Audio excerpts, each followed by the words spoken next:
a hablar un poquito de las alimentaciones saludables.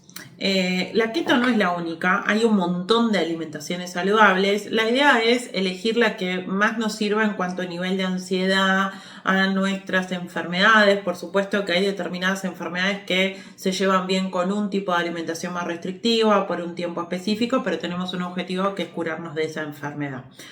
Con respecto a las alimentaciones saludables, hay que irnos nuevamente a la parte evolutiva, a la prehistoria, a lo que hacía el hombre antiguo y entender desde ese lugar las alimentaciones, porque los genes no variaron, lo que varió es el medio ambiente y varió tan rápido y en tan poco tiempo que nuestros genes todavía no llegaron a adaptarse a toda esa vuelta que nosotros dimos. Entonces, empezar a entender la alimentación desde lo que hicieron nuestros antepasados también nos va a hacer entender un poco de cuáles son las saludables y cuáles no. Tengamos en cuenta que el hombre paleolítico tenía acceso a carnes, depende de donde esté, rojas o por ejemplo los esquimales que tenían más carnes blancas, y algunas hierbas en función de, o frutos en función de las estaciones del año. Por supuesto que en invierno con el frío algunas veces tenían algún animal que podían encontrar y más en verano tenían más abundancia de frutos silvestres, de hojas, de tallos, de tubérculos que quizás podían adaptar a su alimentación. Esto, a medida que fue evolucionando y el hombre fue domando determinadas cosas, como por ejemplo el fuego, obviamente que las cocciones, las preparaciones y el tipo de alimentación fue variando en función de esto.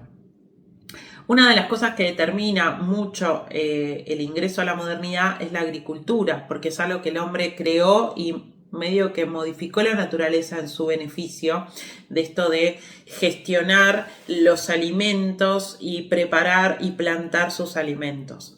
Esto llevó consigo dos cosas. Primero, dos cosas negativas. Después vamos a ver, bueno, discutiremos el tema de la cantidad de alimentos. Obviamente que esto favoreció la cantidad de alimentos para estas nuevas comunidades que estaban siendo cada vez más grandes, ya no eran de 1 o 2 personas y demás. Eso está bien, nos permitió la supervivencia de la especie. Pero por otro lado, nos generó dos cosas negativas.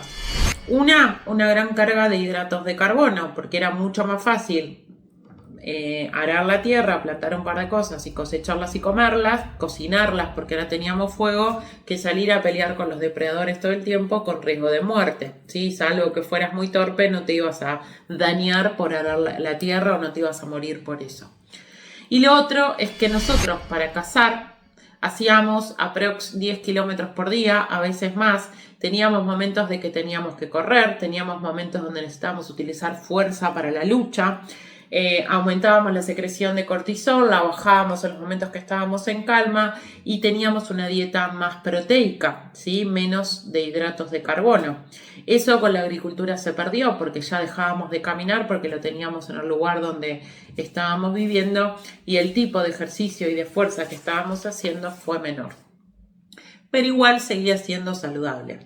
El problema fue cuando entramos a la hipermodernidad, donde nos creímos que todo lo rápido era mejor y empezamos a generar alimentos modificados genéticamente que tienen mucha más cantidad de azúcar y menos fibra, que crecen más rápido, que tienen un montón de químicos para repeler los bichos y además a esos alimentos encima después los recontraprocesamos, los mezclamos con un montón de cosas artificiales para generar, por un lado, más alimento para una población que había crecido y por otro lado, que te genere más adicciones a alimento para que lo compres, ¿sí? Porque hoy lo tenemos y es lo común, pero al principio, a nuestros abuelos, por ejemplo, los tenían que convencer que compren una galletita del kiosco en vez de la tortilla que se hacían con grasa y chicharrón en la casa. Entonces, para convencerlos, primero te lo daban de probar y ese resaltador de sabor, aditivos, sales, azúcares, hacían que quisieras más de eso. Hoy ya está en la góndola, nadie se va a poner a amasar un pan con chicharrón y nos resulta más fácil ir a la góndola y buscarlo y ahí hoy tenemos las consecuencias. Piensen cuántos abuelos que hoy tendrían 90, 100 años, tenían diabetes o hipertensión y cuántos tienen hoy con 40, 50 y ahí van a ver las diferencias en cuanto a alimentación.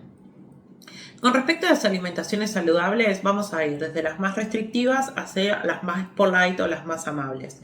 La primera, la más restrictiva de la cabeza, obviamente que es la carnívora, ¿sí? Solamente ingerimos alimentos de origen animal. Uy, pero no te va a faltar hidratos de carbono, vitaminas y demás. No, porque ese tipo de alimentaciones carnívoras que incorporan alimentos de origen animal tienen que tener incorporado las vísceras, ¿sí? Porque las vísceras son las que tienen más nutrientes, el hígado, el corazón, el cerebro. Ahora acá es más difícil conseguir seso por, bueno, las enfermedades que hubo y demás, pero en realidad todo lo que son las vísceras son los que más nutrientes tienen, ¿sí? Nosotros no tenemos 4 estómagos como las vacas para ir rumiando y pasando el pasto por todos lados, por ende nuestros órganos y nuestra digestión tradicional tenía que ver fundamentalmente en carne, ¿sí? Entonces, bueno, nuestro cuerpo está preparado y los nutrientes los incorporamos. El problema es que cuando incorporamos algún tipo de alimentación carnívora, muchas veces interpretamos que es carne, fiambres, huevo y yogur griego, porque viene del animal, y nos olvidamos de lo que realmente es una alimentación carnívora, ¿sí? Que son las vísceras, que son carnes que tenemos que roer, porque estos músculos se tienen que estimular, te tienen que doler lo que nosotros masticamos, no es un fiambre que no deja de tener procesados y demás, ¿sí? Vamos a lo natural. Sigue la keto, alimentación cetogénica por excelencia, donde el porcentaje mayoritario es de las grasas. Empezamos a incorporar grasas como fuente de energía. Si bien es una alimentación obviamente del hombre moderno, porque el hombre antiguo no andaba plantando paltas y buscando las gallinas las domesticamos, no sé, desconozco cómo aparecieron, pero fue mucho más nuevo la domesticación de ese tipo de animales. Es una alimentación muy saludable, funcional para el cuerpo, que nos da esa grasa que necesita el cuerpo, que en la antigüedad el cuerpo la producía, pero la producía porque no tenía hidratos de carbono a mansalva. Hoy que tenemos hidratos de carbono por todos lados, la realidad es que no hay esta flexibilidad metabólica de si como frutos o hojas o tallos voy a obtener la fuente de energía a través de hidratos, y si como carne o grasas la obtengo a partir de las grasas, ¿sí?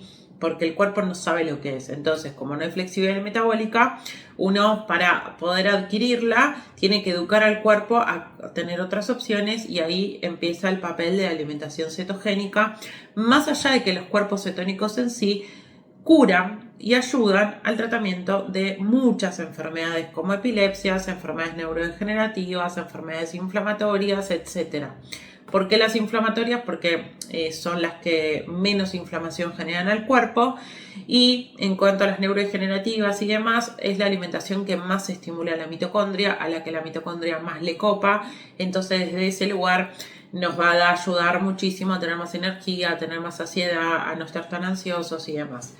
Otras alimentaciones sigue la paleo, que eran frutas, verduras y carnes. Limitado, ¿sí? Seguíamos en la antigüedad, donde aprendimos a utilizar algunos tubérculos, algunas hojas y plantas que encontramos, pero no mucho más que eso. Y sí, la alimentación más polite y la más moderna es la low carb, donde ahí sí ya empezamos a incorporar granos, semillas, legumbres. No es para todos los pacientes, no todos los pacientes toleran las legumbres. En un paciente que está con un intestino inflamado, por supuesto que no se recomienda, porque eso aumenta la permeabilidad intestinal. Considero que hay que preparar el intestino y preparar el alimento para poder ser absorbido y metabolizado, porque la realidad es que nosotros no tenemos pico como los pájaros para andar comiendo semillas y granos por ahí. Entonces también hay que hacer una preparación. Y la low carb, si bien es la más polite, muchas veces no es tolerada por todos los pacientes cuando necesitamos hacer un proceso de recuperación o descenso de peso o de recuperación de una enfermedad, porque por supuesto tiene componentes más inflamatorios, sobre todo por los agroquímicos que tienen esos componentes como el arroz, pero también va a generar más ansiedad y va a generar otras cosas que quizás las que son más restrictivas no generan. Cualquiera de estas podés probarla, podés ver cuál es la mejor para vos, siempre y cuando eliminemos los procesados y tengamos en cuenta todas aquellas cosas que dañan nuestro cuerpo.